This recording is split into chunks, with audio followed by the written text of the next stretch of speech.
Hello दोस्तों, स्वागत है आपका पीके इलेक्ट्रिक इंजन में। यदि आपने अभी तक चैनल सब्सक्राइब नहीं किया तो सब्सक्राइब कर लीजिए और बेल आइकन दबा दीजिए, जिससे आने वाले कोई भी वीडियो मिस ना हो। दोस्तों, आज से मैं एक नई सीरीज शुरू करने वाला हूँ जो कि थ्योरी के ऊपर है। थ्योरेटिकल वीडियो अभी तक मैंने MCQ हैं और प्रीवियस ईयर के पेपर हैं, मॉडल पेपर हैं, टेस्ट पेपर हैं, इनसे संबंधित वीडियो डाले हैं और इसमें समझाया नहीं है, अपनी आवाज़ नहीं दी है। तो बहुत सी शिकायतें मिली हैं मुझे कि आप आवाज़ क्यों नहीं देते हो अपनी। तो मैं क्योंकि मैंने दोस्तों मैं सोचता था उनमें कोई ज़रूरत नहीं है आवाज़ की समझाने वाली, तो अब मैं लाया हूँ आज से थ्योरेटिकल वीडियो। एक नई सीरीज़ है, इसमें मैं कवर करूँगा इंस्ट्रूमेंट एंड मेजरमेंट्स। ये जो टॉपिक है आपका इंस्ट्रूमेंट एंड मेजरमेंट, बहुत ही इंपॉर्टेंट टॉपिक है और डेली लाइफ में भी इसका बहुत यूज है जो वर्क करते हैं, काम करते हैं। तो दोस्तों देखते हैं। इसमें दोस्तों आज हम सिर्फ बात करेंगे अमीटर एंड वोल्ट मीटर की, जो कि मेजरिंग इंस्ट्रूमेंट हैं, बहुत ही इंपॉर्टेंट हैं किसी भी सर्किट में। इलेक्ट्रिकल सर्किट का है, यदि हमें एनालिसिस करना है तो क्या है, इनका बहुत ही ज़्यादा उपयोग होता है। तो इसमें बहुत बहुत सारे इंस्ट्रूमेंट हैं, जैसे एमीटर हो गया, वोल्ट मीटर हो गया, वाट मीटर है, एनर्जी मीटर है, फ्रिक्वेंसी मीटर, बहुत सारे मीटर्स हैं जो आप देखते होंगे। मल्टीमीटर है, आजकल यूज हो रहा है बहुत ही ज़्यादा, और मैगर वगैरह हैं। तो सिर्फ हमें इनके बारे में बात करेंगे, धीरे धीरे बाद में बात करेंगे। आज हम बात करेंगे सिर्फ और सिर्फ अमीटर एंड वोल्ट मीटर के बारे में। ओके दोस्तों, किसके बारे में बात करेंगे? अमीटर एंड वोल्ट मीटर के बारे में। दोस्तों, अमीटर एंड वोल्ट मीटर्स में क्या है, सिमिलरिटीज़ भी होती हैं और डिफरेंसेस भी होते हैं। तो हम देखेंगे क्या क्या सिमिलरिटीज़ हैं और क्या क्या डिफरेंसेस हैं। ओके फ्रेंड्स, देखते हैं। तो सबसे पहले देखते हैं दोस्तों अमीटर। तो दोस्तों जानते हैं अमीटर का काम क्या है, अमीटर का यूज क्यों करते हैं हम, और किस लिए करते हैं और कैसे करते हैं, ये सब मैं बताऊंगा आपको दोस्तों और समझाऊंगा। तो चिंता करने वाली कोई बात नहीं है, आप वीडियो देखते रहिए और मज़े लीजिए। तो दोस्तों हम एमीटर का यूज क्यों करते हैं, और तो दोस्तों सबसे पहले आप जान लीजिए, यदि हमें किसी वायर में या किसी सर्किट के किसी पॉइंट पर हमें क्या है, करंट का मेजरमेंट करना है। करंट हमें पता लगाना है उस पॉइंट पर या किसी वायर में कितनी करंट फ्लो हो रही है, तो हम किसका यूज़ करेंगे? अमीटर का। ओके फ्रेंड्स, तो कैसे हमें इसका यूज करते हैं, अब जानते हैं कैसे यूज करते हैं। तो हमें इसे क्या करते हैं, उस वायर के या उस पॉइंट के जो किसी सर्किट में है, तो उसके हम क्या करेंगे, सीरीज में, इसे किस में कनेक्ट करेंगे? सीरीज में कनेक्ट करेंगे। तो आपने जाना दोस्तों क्यों यूज करते हैं और कैसे यूज कर सकते हैं। अब देखते हैं अमीटर की जो कंस्ट्रक्शन है वो क्या है। तो दोस्तों आप इसमें क्या है दोस्तों, आप दोस्तों इसमें कुछ पॉइंट हैं जो आप ध्यान दीजिए। इसका रेजिस्टेंस क्या है, चूँकि दोस्तों आप जानते हैं हम क्या इंस्ट्रूमेंट है, तो इसमें हमें क्या करंट मेजर करनी है। तो इसमें हम ड्रॉप नहीं ना के बराबर चाहेंगे, इसमें कोई ड्रॉप ना हो।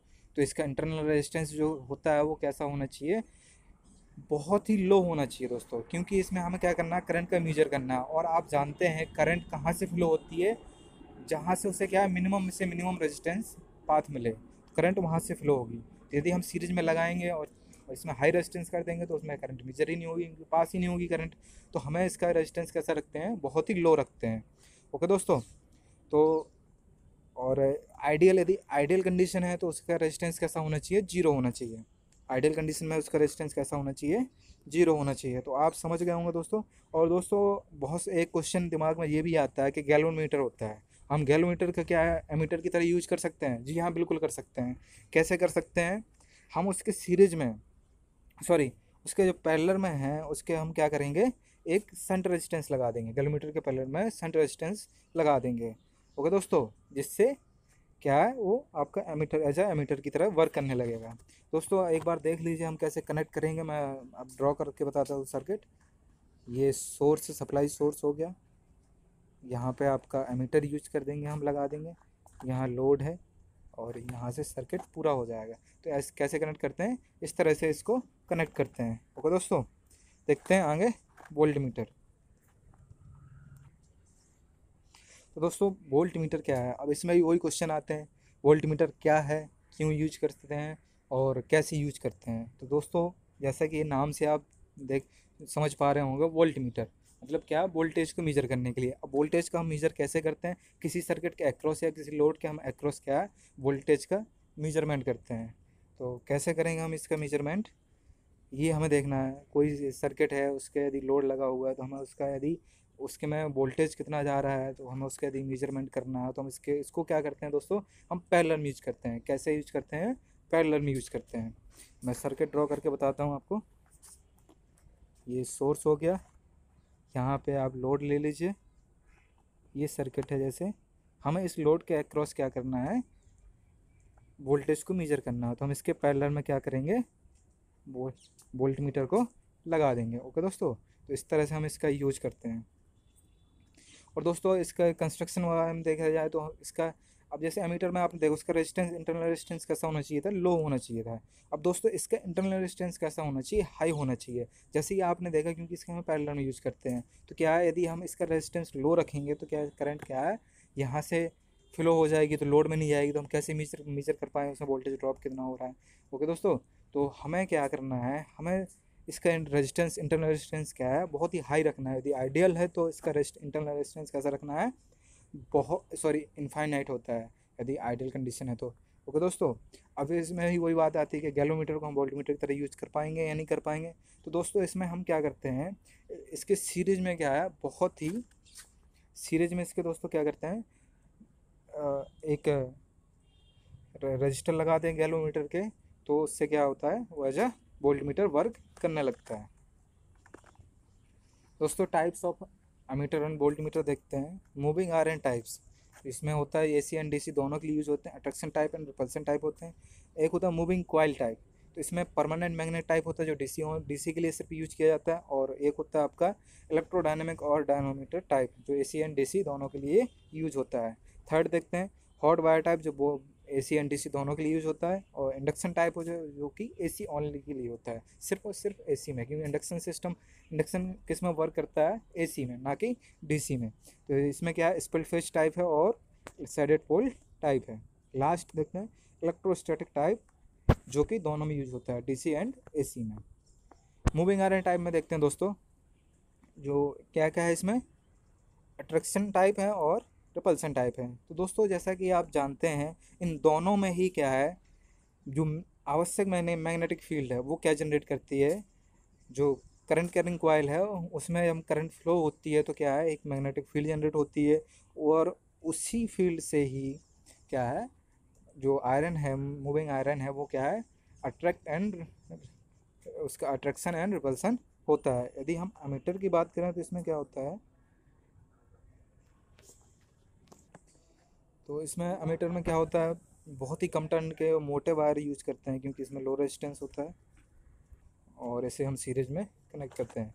देखते हैं दोस्तों अट्रैक्शन टाइप इंस्ट्रूमेंट, पहला है अट्रैक्शन टाइप इंस्ट्रूमेंट। दोस्तों इसमें आप देख पा रहे होंगे, ये सर्किट डायग्राम है, तो इसमें क्या क्या है मैं इसे समझा देता हूँ आपको। Scale, pointer, air damping chamber, control weight, balance weight, moving iron and coil winding. तो दोस्तों ये वर्क कैसे करता है, इसमें जैसे ही हम इसे कनेक्ट करेंगे इसकी कॉइल वाइंडिंग को, तो इसमें क्या होगा, करंट फ्लो होगी। करंट फ्लो होगी तो इसमें मैग्नेटिक फील्ड जनरेट होगी यहाँ पे। जैसे ही मैग्नेटिक फील्ड जनरेट होगी तो ये अट्रैक्शन टाइप है, तो ये मूविंग आयरन जो है क्या है, मूव करने के लिए क्या है, फ्री है।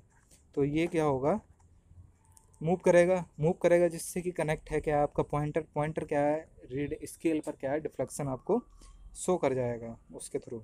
ओके दोस्तों, और ऐसी डिफ्लेक्शन मिलेगा आपको, रीडिंग मिल जाएगी। तो ये ऐसे वर्क करता है, तो आप समझ गए होंगे। बाकी आप थ्योरी पढ़ सकते हैं। पल्सन टाइप इंस्ट्रूमेंट, इसमें क्या क्या है दोस्तों, सेम है इसमें तो दोस्तों जैसा कि आप देख रहे हैं, इसमें क्या क्या यूज़ हो रहा है, इसके जो पार्ट्स हैं मैं आपको बता देता हूँ। इसमें क्या है, दो मूवेल वेन है, सॉरी आयरन वेन होगी। इसमें क्या है, एक मूवेल है और एक स्टेशनरी है। ओके दोस्तों, इसमें एक फिक्स्ड कॉइल यूज हो रही है, एयर चैम्बर, बाकी आप देख रहे हैं पॉइंटर और डिफ्लेक्शन, सॉरी स्केल वगैरह है। तो इसी वर्क कैसे करता है दोस्तों, जैसे ही इसमें कॉइल में क्या है, करंट फ्लो होगी, तो ये दोनों जो आयरन के वेन्स हैं इनमें क्या है, आपस में मैग्नेटिक फील्ड जनरेट होगी। जैसे ही मैग्नेटिक फील्ड जनरेट होगी तो इसमें रिपल्सन फोर्स लगेगा, तो एक वो क्या है, इसमें रिपल्सन फोर्स इसमें वैसे ही यूज होगा। तो दोस्तों एक मोबाइल मूव करने के लिए फ्री है, तो जिससे पॉइंटर कनेक्ट होगा और उससे क्या होगा, हमें डिफ्लेक्शन मिल जाएगा। तो फ्रेंड्स, तो इस तरह से ये वर्क करता है। और डैम्पिंग के लिए इसमें क्या यूज़ हो रहा है, एयर फ्रिक्शन यूज़ हो रहा है, एयर डैम्पिंग। तो दोस्तों देखते हैं जो दोस्तों इसमें देख आपने एक क्वेश्चन आता है, हम क्या है मूविंग आयरन को एक एसी एंड डीसी दोनों में क्या है यूज करते हैं, कैसे यूज करते हैं, क्यों यूज करते हैं। दोस्तों जैसा कि आप जानते हैं इसका जो फंक्शन होता है मूविंग आयरन इंस्ट्रूमेंट का, वो अट्रैक्शन एंड रिपल्सन दोनों पे काम करता है। तो इसमें क्योंकि और ये अनपोलराइज होते हैं तो कोई दिक्कत है नहीं, डायरेक्शन की करंट कैसे फ्लो हो रही कैसे नहीं फ्लो हो रही, तो ये दोनों पर वर्क कर सकता है। इसका डिफ्लेक्शन जो है, इसमें कैसे डिफ्लेक्शन जनरेट होता है, इसका जो फार्मूला है वो आप देख लेंगे, theta equal to 1/2 I square by K और D L by D theta. तो दोस्तों हैं हाँ, तो दोस्तों आप इसमें देख पा रहे होंगे जो theta equal to I square है। तो इसमें आपने देखा होगा बहुत सारे इंस्ट्रूमेंट होते हैं जिनमें क्या है स्केल होती है, वो क्या है नॉन यूनिफॉर्म होती है। कैसी होती है, नॉन यूनिफॉर्म होती है स्केल। तो वो इसका रीज़न क्या होता है, यही रीज़न होता है, ये करंट कैसे फ्लो होती है स्क्वायर में, सॉरी जो रिफ्लेक्शन होता है वो करंट के क्या है स्क्वायर में प्रोपोर्शनल है। ओके दोस्तों, देखते हैं एरर क्या क्या है इसमें दोस्तों। फर्स्ट एरर होगी वो किसके थ्रू, किसके कारण होती है, हिस्टैरिसीस लॉसेस के कारण होती है। दोस्तों आप जानते हैं इसमें क्या, जैसे कि मैंने अभी बताया है, इसमें क्या है आयरन पार्ट्स यूज होते हैं, आयरन वेन्स यूज होती हैं। तो उनमें क्या है, जैसे ही वो मैग्नेटिक फील्ड के संपर्क में आती हैं तो उनमें भी क्या है अपना एक फील्ड जनरेट हो जाती है जो कि क्या है हिस्टैरिसीस लॉसेस होते हैं। तो उसके थ्रू और यदि हमें तो रीडिंग में क्या है बहुत उससे फ़र्क पड़ता है, उससे क्या है कम ज़्यादा हो सकती है रीडिंग आपकी। तो ये एक बहुत ही सीरियस लॉसेस है। और दोस्तों इसमें इसको हमें दूर करना है तो कैसे दूर करेंगे, परम एलॉय जो कि क्या है इसमें हिस्टैरिसीस लॉसेस कैसे होते हैं, बहुत ही कम होते हैं, ना के बराबर। तो हम इसका यूज़ करके हम क्या है इसको दूर कर सकते हैं। सेकंड एरर देखते हैं, error due to stray field. तो स्ट्रे फील्ड होती हैं क्या हैं दोस्तों, जैसा कि आप कहीं यूज कर रहे हैं किसी इंडस्ट्री में या कहीं पर multimeter sorry ammeter volt meter के यूज कर रहे हैं, यदि वो कवर्ड नहीं है, सील्डेड नहीं है ढंग से, तो उसमें क्या जो आसपास की मैग्नेटिक फील्ड है वो क्या है इसको क्या करेंगी, डिस्टर्ब कर देंगे इसको। तो इसकी मैग्नेटिक फील्ड को जो मीटर वोल्ट मीटर की होगी तो उससे क्या है रीडिंग जो है वो आपकी क्या है उसमें एरर आ जाते हैं। तो दोस्तों इससे बचने के लिए हम क्या करेंगे, इससे प्रॉपर सील्ड करेंगे, वो किसके थ्रू करेंगे, कास्ट आयरन के थ्रू करेंगे। एयर इन एसी वर्क में कैसे एरर होती हैं दोस्तों, आप जानते हैं इसमें क्या फ्रिक्वेंसी थोड़ा चेंज होती है क्या, ठीक है, फिक्स तो होती नहीं है, अप डाउन थोड़ा बहुत होता रहता है, उसमें डीसी में कोई फ्रिक्वेंसी होती नहीं है। तो दोस्तों जब जब भी फ्रिक्वेंसी में चेंज होगा तो इसमें जो कॉइल है उसका इम्पिडेंस कैसा होगा, वो चेंज होगा। और यदि इम्पिडेंस चेंज होगा तो उससे क्या है एसी करंट का मैग्नीट्यूड भी चेंज हो जाएगा। तो दोस्तों जब इतना चेंज होगा तो उसमें क्या है फिर हमारा जो डिफ्लेक्शन है उसमें भी रीडिंग में भी क्या है एरर आएगी। ओके फ्रेंड्स, तो ये था टॉपिक आज का अमीटर एंड वोल्ट मीटर का। उम्मीद करता हूँ आपको समझ आया होगा। और अभी इसमें दोस्तों एक चीज़ और रह गई, एडवांटेज और डिसएडवांटेज भी देख लेते हैं। इसमें एडवांटेज क्या है, बहुत ही सस्ते हैं और मार्केट में अवेलेबल है, बहुत ही ज़्यादा यूज़ होते हैं इसके। और दूसरा क्या है इनका हम यूज़ कर सकते हैं एसी एंड डीसी दोनों में। और डिसएडवांटेज क्या क्या है इसके, क्योंकि देखो इसे हम डीसी पे कैलिब्रेटेड नहीं कर सकते हैं, तो हाँ इसका कैलिब्रेटेड किस पे करते हैं, हम एसी पे करते हैं, एसी स्टैंडर्ड पे। तो ये लॉसेस हो गए। I hope you have enjoy the video. Okay friends, और आपको समझ में आई हुई चीज़ें, जो ना समझ में आया वो कमेंट करके आप पूछ सकते हैं। धन्यवाद।